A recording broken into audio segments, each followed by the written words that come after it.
when you've got a hot and humid race like this, I mean, first and foremost, it's the guys in the garage who suffer. So we have cold towels on people, as many fans in the garage as we could physically fit, and try not to get them too running around or stressed. And obviously fatigue sets in, so you know we purposely try to keep the workload that they need to do down to a minimum. A lot of the guys bring spare kit because you can get pretty uncomfortable, especially when you're working 12, 18-hour days. So yeah, when you get a bit sweaty and a bit smelly, we'll tend to change kit.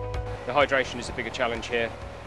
Obviously, if you become into a situation where you get heat stroke, then you obviously can't work, and it's pretty dangerous for the person as well. For the drivers driving the car, humidity is quite a big problem. I mean, you sweat a huge amount and they can lose an awful lot of body weight. Well, typically you can lose up to 1.5 kilos to 2 kilos per hour.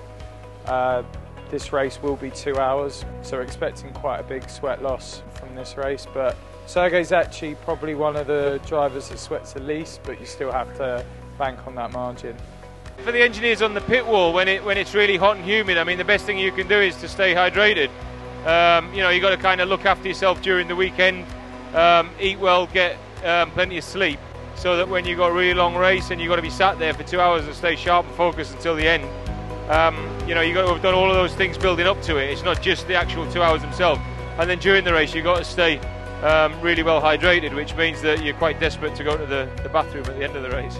We all try and encourage each other, make sure someone's drinking. Have you drunk enough? If you go and get a bottle of water for yourself, you give it to the guy next to you. So yeah, not so much training, we're just making sure we look after ourselves beforehand and when we get here. You'll often see people wandering around the garage handing out drinks because, you know, often the guys are quite busy, or the engineers will be quite busy and they'll be engrossed in their tasks.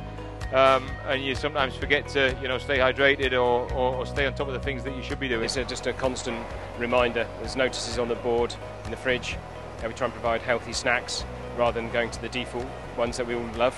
We got the cool vests, ice vests, so that's something we use both before and after sessions. It just kind of delays and blunts the increase in core temperatures. He has a drink system in the car. I know it goes under the seat because it gets very hot.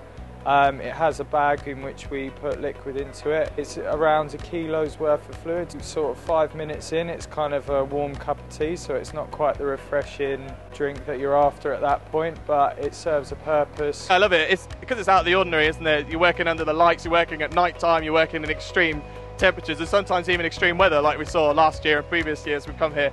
So yeah, I love the challenge. It's a good challenge.